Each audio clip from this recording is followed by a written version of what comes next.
The most challenging part of the process would have to be getting the films all together and making sure it actually goes smoothly and not having sharp edits or like something that doesn't make sense. I was working on editing and I got really frustrated because I deleted the whole thing. Editing is not my strong point, so it was just really frustrating and it was the hardest part of the day. After it's edited, there's the sometimes daunting task of getting it on a thumb drive. Prep for this one.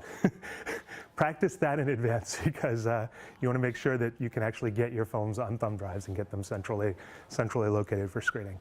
So once everyone's turned in their films, there is a little socializing time and a lot of them get a drink or a little bit of food. But they all get queued up on a computer, and from the computer we basically will show the finished result.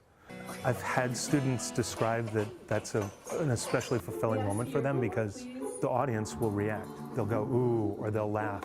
And up until then, the people making the film have no idea whether it was successful in those regards, whether those moments would play.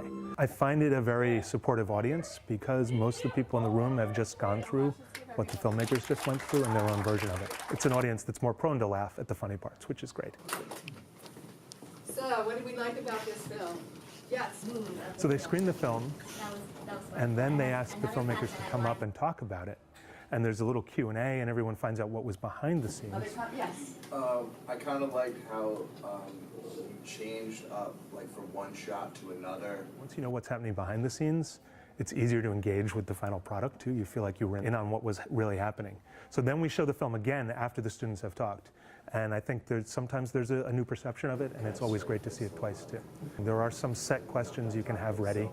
What was the hardest part? What would you do differently if you had to do it again? Question, what's one thing you would change about the movie if you had more time? And then there are specific questions to each film. What did the ending mean to you or to each of you? Where did the idea for this film come from? I think the moderator tries to keep them talking until they seem relaxed, which can take maybe 4 or 5 minutes. And then once you've reached that, you can sort of wrap up and go on to the next team.